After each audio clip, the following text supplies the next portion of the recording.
Good morning everyone. कैसे हैं आप सभी? I hope all are very good. Today is 14th of December और डे है ट्यूसडे। चलिए क्वेश्चन लेते हैं सी सेट के, जो कि 2020 में जो वो यूपीएससी प्री के जो जो भी सेकंड पेपर है, जीएस पेपर 2, उससे रिलेटेड है। सी सेट का क्वेश्चन है। दो तीन क्वेश्चन जो वो यहाँ पे हम डिस्कस करेंगे। तीनों ही क्वेश्चन जो वो रीजनिंग से रिलेटेड होंगे। काफी अच्छे क्वेश्चन है, काफी इंटरेस्टिंग क्वेश्चन है। चलिए स्टार्ट करते हैं फर्स्ट क्वेश्चन से। फर्स्ट क्वेश्चन यहाँ पे कि a man walks down the back side of his house, stay 25 meter, then turn to right and walk 50 meters again.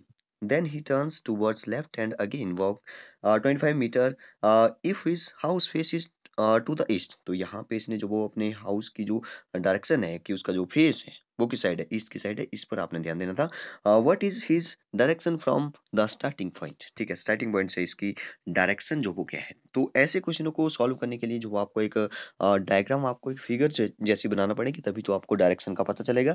आपको एक बात पता होनी चाहिए, जैसे भी हम किसी बोर्ड पे या कभी भी ऐसे ड्रॉ करते हैं, तो आपकी जो राइट साइड होता है वो जो वो ईस्ट डायरेक्शन होती है। वो जो आपका लेफ्ट हैंड होता है या लेफ्ट साइड होती है, ठीक है। तो लेफ्ट हैंड की तरफ जो वो वेस्ट होती है, मतलब कि यहाँ पे ईस्ट मतलब कि पूर्व, और वेस्ट मतलब कि पश्चिम, ठीक है। और जो ऊपर वाली साइड जो वो आपको पता है उत्तर होता है, और नीचे वाली साइड जो वो दक्षिण होता है। ईस्ट वेस्ट नॉर्थ ऊपर वाली साइड, और साउथ जो वो नीचे वाली साइड। तो इस पर आपने ध्यान देना था। देखिए ये क्वेश्चन जो वो बहुत बार जो वो ऐसे इस टाइप का क्वेश्चन जो वो पूछा जा चुका है। इसमें खास बात क्या है कि इसमें एक बात बोली गई है कि एक व्यक्ति जो वो अपने घर के पीछे से सीधे 25 मीटर चलता है। तो यहाँ पे इसने सबसे पहले जो वो घर घर का जो फेस है, अब घर का जो पिछला हिस्सा है वो किस डायरेक्शन में है, हमें ये नहीं पता है। तो हमें अगर ये बात नहीं पता है, तो हम किस डायरेक्शन में पहले जो वो फिगर बनाना स्टार्ट करेंगे, तो ये हमें नहीं पता था। तो यहाँ पे जब आप क्वेश्चन पूरा पढ़ेंगे तभी हमें पता चलेगा कि ये बोल रहा था कि उसके घर का मुख जो वो पूरब की ओर है, ठीक है, पूरब की ओर है। तो यहाँ पे ध्यान देना था। तो चलिए स्टार्ट करते हैं, फिगर बनाना स्टार्ट करते हैं। मैं कुछ और कलर लेता हूँ ताकि आपको जो वो अच्छे से दिखाई दे। ब्लैक, यस ब्लैक भी ठीक नहीं, व्हाइट ठीक नहीं, व्हाइट तो नहीं है। ये भी अच्छा नहीं लग रहा है मुझे, तो यस, हाँ ये ठीक लग रहा है। ठीक है, तो इसको ले लेते हैं। देखिए, तो एक व्यक्ति अपने घर के पीछे से, देखिए इसने बोला कि घर का मुख जो पूर्व की ओर है, पूर्व होता है इस साइड की तरफ, ठीक है, पूर्व होता है, सॉरी, पूरब होता है इस साइड की तरफ। तो मतलब कि हमें इस साइड नहीं चलना है, क्योंकि वो जब वो घर के पीछे की तरफ चलता है, घर के पीछे की तरफ मतलब वो पूर्व की तरफ नहीं, पश्चिम की ओर जाएगा पहले। तो पश्चिम की ओर बनाना स्टार्ट करता हूँ। मैं यहाँ पे एक पॉइंट ले लेता हूँ, क्योंकि पश्चिम की ओर जाना है, तो मैंने ये जो वो राइट साइड की तरफ ज्यादा जो वो पॉइंट ले लिया, ठीक है। तो घर के पीछे से जो वो कितने मीटर चलता है, वो 25 मीटर चलता है। तो यहाँ से मैं मान लिया कि यहाँ तक वो 25 मीटर चला होगा पश्चिम की तरफ, ठीक है। फिर वो दाहिने मुड़ा, तो यहाँ पे पश्चिम की तरफ जाएगा, दाहिना मतलब कि राइट हैंड, राइट हैंड की तरफ मुड़ेगा तो ऊपर की तरफ जाएगा, मतलब कि 50 मीटर वो ऊपर की तरफ चला। तो ये मान लिया मैंने 50 मीटर, ठीक है, ये मान लिया मैंने 50 मीटर, ठीक है। अब इसने बोला कि फिर वो बाएं मुड़ा, बायां मतलब कि लेफ्ट, लेफ्ट साइड मुड़ा। तो उसका जो ऊपर जा रहा है, तो लेफ्ट साइड जो वो इसका क्या कहाँ पे होगा, वेस्ट की साइड होगा, पश्चिम की साइड होगा। तो इसने बोला कि 25 मीटर फिर से चलता है, तो 25 मीटर वो फिर से चलता चला, यहाँ तक पहुंच गया वो, ठीक है। यहाँ से चला और यहाँ पर पहुंच गया, ठीक है। मैं फिर से बताता हूँ एक बार। वो यहाँ से चला ऐसे ऐसे, फिर यहाँ से ऊपर की ओर मुड़ा, फिर यहाँ से इस साइड की ओर मुड़ा, और यहाँ पर पहुंच गया। ये उसकी जो वो इनिशियल पोजीशन थी, और ये इसकी जो फाइनल पोजीशन है। ये वो रहा कि जो प्रारंभिक बिंदु, जो इनिशियल पॉइंट है, ठीक है, जो जहां से वो चला था, उससे जो वो लास्ट जहां पर वो पहुंचा, वहां वो वो जो वो प्रारंभिक बिंदु से किस दिशा में है, मतलब कि किस डायरेक्शन में है वो, ठीक है। तो किस डायरेक्शन में आपको लग रहा है। तो ऐसे क्वेश्चन को सॉल्व करने के लिए आप जैसे प्रारंभिक बिंदु जो वो यहाँ पर है, ठीक है, यहाँ से एक लाइन लगाएंगे ऐसे, ठीक है, मतलब कि ऐसे जा रहा है वो। अगर वो ऐसे जा रहा है, तो आप देखिए कि किस डायरेक्शन में आ रहा है। देखिए, ये होता है ईस्ट, ये होता है वेस्ट, ये होता है नॉर्थ, ये होता है साउथ, ठीक है। तो ऐसे जा रहा है, ठीक है, ऐसे जा रहा है, इस डायरेक्शन में जा रहा है, ठीक है। तो नॉर्थ वेस्ट या वेस्ट नॉर्थ जो वो आप इसको बोल सकते हो, ठीक है, पूर्व पश्चिम उत्तर। तो पश्चिम उत्तर या उत्तर पश्चिम जो वो इसका आंसर हो जाएगा, उत्तर पश्चिम, ठीक है। तो देखिए उत्तर पश्चिम जो कहाँ पर है, yes, last D is the right option, north west. अच्छा क्वेश्चन था वैसे। वैसे ज्यादा टाइम नहीं लगने वाला है इसको। इसका जवाब 15 या 20 सेकंड के अंदर ही कर सकते थे। नेक्स्ट क्वेश्चन देखिए। हाँ, नेक्स्ट क्वेश्चन जो वो मैथ्स से मैथ्स भी है इसमें थोड़ा बहुत आपकी आपको आपने जो वो अच्छे से अगर मैथ्स का जो वो बेसिक नॉलेज हो आपको अच्छे से, जैसे यहाँ पे जो वो ऑड नंबर या इवन नंबर के बारे में है, या टू से जो भी डिविजिबिलिटी रूल्स आपने पढ़े हैं, ठीक है। जैसे फोर्थ में, फिफ्थ में, सिक्स्थ में जो वो आपको जो वो डिविजिबिलिटी रूल्स बताए जाते हैं कि कोई नंबर चेक करना है, जैसे 24 लिखा है कि जैसे 324 लिखा है तो बड़ा नंबर है, डिवाइड करके चेक करेंगे तो काफ़ी टाइम लगने वाला है, तो आपको ट्रिक बताई जाती है, डिविजिबिलिटी रूल्स बताए जाते हैं कि इस नंबर को कैसे चेक किया जाए कि ये 2 से डिविजिबल है या नहीं। डिविजिबल होने का मतलब है कि रिमाइंडर 0 आएगा, डिवाइड हो जाएगा पूरा-पूरा या नहीं, ठीक है।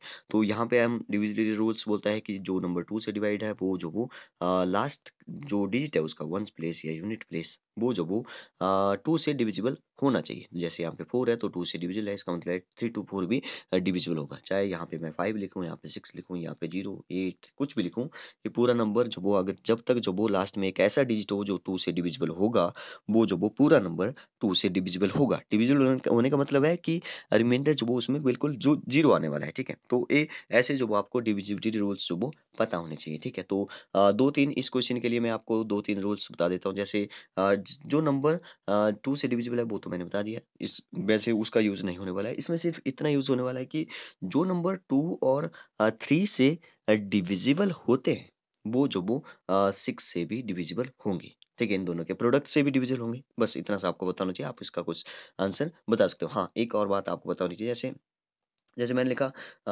जैसे मैं बता देता हूँ। जैसे 2 से मैंने बता दिया, जैसे मैंने एक और नंबर लिख दिया 3, 2, 4, ठीक है?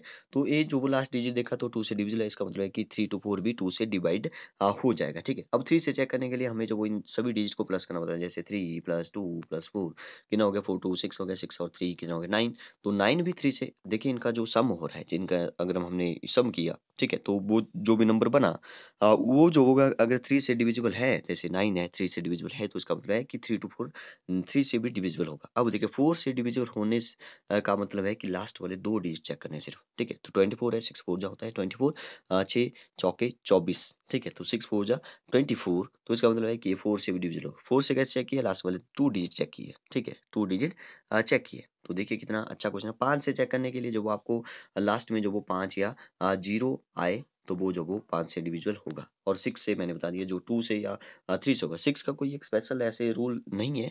हमें जो वो 2 और 3 से चेक करना पड़ेगा। बड़ा नंबर है, अगर छोटा नंबर है तब तो आप जल्दी से डिवाइड करके या टेबल पढ़ के या मल्टीपल देख करके चेक कर सकते जो फैक्टर है उसके वो चेक कर सकते हो जल्दी से, ठीक है। लेकिन बड़ा नंबर है तो 6 से जो वो हमें 2 से चेक करना है, 3 से चेक करना है। अगर दोनों से डिविजिबल हुआ तभी जो वो ये 6 से हुआ। 1 से नहीं चलेगा, दोनों से होना चाहिए।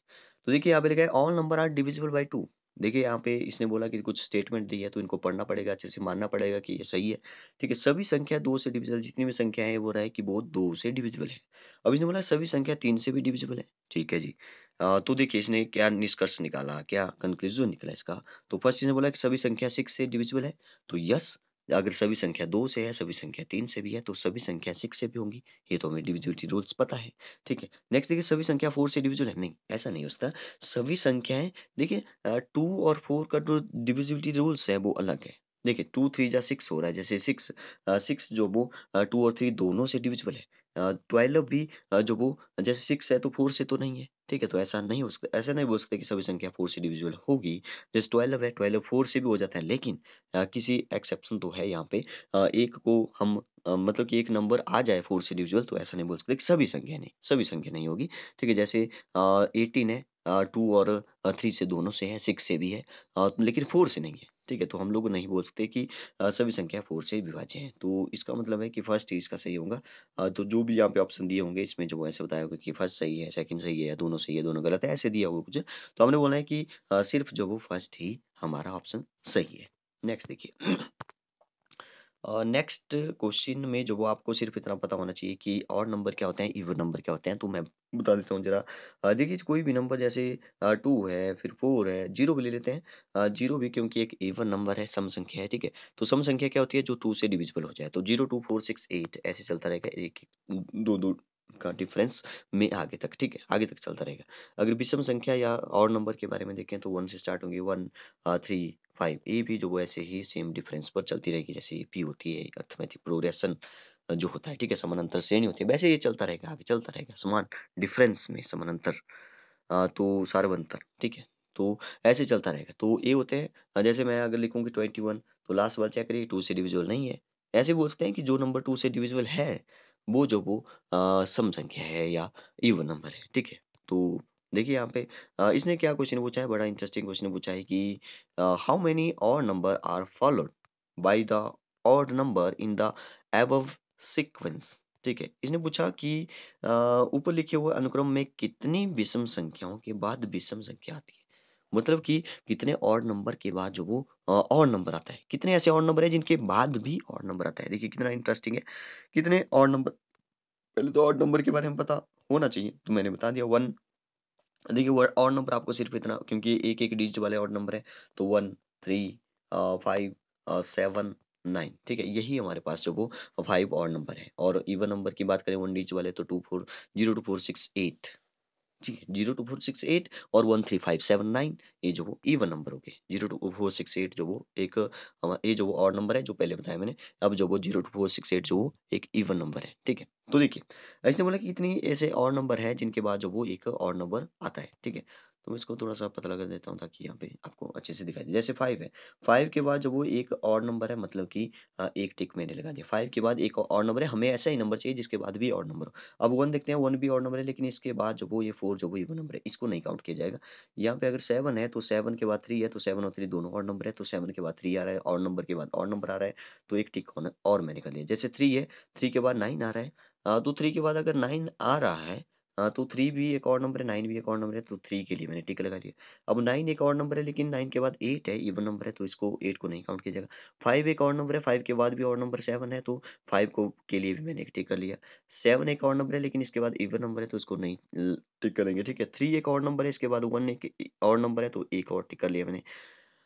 देखिए देखिए 1 तो काउंट कर लिया, ठीक है। अब 5 है, 5 के बाद यहाँ पे 8 है, तो 5 तो इवन सॉरी और नंबर है, विषम संख्या है, लेकिन 8 जो वो एक इवन नंबर है, इसको नहीं काउंट किया जाएगा। 6 एक इवन नंबर नहीं है। 3 एक और नंबर है, लेकिन इसके बाद जो वो इवन नंबर है, नहीं काउंट करेंगे। अम, कितने हो गए, सॉरी, यहाँ पे जो 5 है, 5 एक और नंबर है, लेकिन इसके बाद 2 है, नहीं काउंट करेंगे। 3 है, 3 के बाद 4 है, तो इसको भी नहीं काउंट करेंगे। तो हमारे पास जो वो कितने हो गए, जरा फिर से काउंट करते हैं। 5 हो रहा है यहाँ पे। जरा फिर से चेक करते हैं, वैसे इसका आंसर जो वो 6 होगा, मैंने पहले चेक किया था, तो फिर से चेक करते हैं जरा। जैसे 5 है यहाँ पे, इसके बाद ऑड नंबर है, तो इसको काउंट करेंगे। जैसे 7 है, तो 7 के बाद 3 है, तो इसको भी काउंट करेंगे। 3 के बाद 9 है, तो ये भी काउंट होगा। 9 नहीं काउंट होगा, क्योंकि इसके बाद 8 है, जो कि इवन नंबर है। जैसे 5 है, तो ए भी काउंट होगा। 7 तो नहीं होगा, क्योंकि इसके बाद 2 है। जैसे 3 है यहाँ पे, तो 3 भी काउंट होगा। जैसे 1 है यहाँ पे, तो 1 भी काउंट होगा। यहाँ पे जो ऑड नंबर है, लेकिन इनके बाद जो वो ऑड नंबर नहीं मिल रहा है, तो 1, 2, 3, 4, 5, 6 या 6 होगा इसका आंसर। तो आपको एक बिल्कुल इजी क्वेश्चन है। आपको अगर फिफ्थ क्लास में भी है, तो आप इस क्वेश्चन को बड़े आराम से कर सकते थे। थोड़ा सा आपको समझना पड़ेगा कि इवन नंबर के बाद इवन नंबर ही आना चाहिए, तो 6 इज द राइट ऑप्शन। तो यस, हमारे यहाँ पे जो 3 क्वेश्चन कंप्लीट हो गए। ये जो वो 2021 के जो वो सॉरी 2020 के जो भी यूपीएससी प्री हुआ था, उसका ऐसी सेट का पेपर है। बाकी हम लोग जो वो मैक्सिमम 2017 के, 18 के, 19 के, 2021 के जो वो मैक्सिमम सभी क्वेश्चन जो वो डिस्कस कर चुके हैं। रीजनिंग के तो हमने जो वो एक भी क्वेश्चन नहीं छोड़ा है। बस कुछ और स्टेटमेंट वाले हैं, पैराग्राफ वाले क्वेश्चन हैं, उनको भी हम जल्दी ही जो वो 2-3 दिन लेकर के सॉल्व करेंगे, ताकि आपकी जो वो अच्छे से एक प्रैक्टिस हो जाए। Okay, thank you and have a nice day.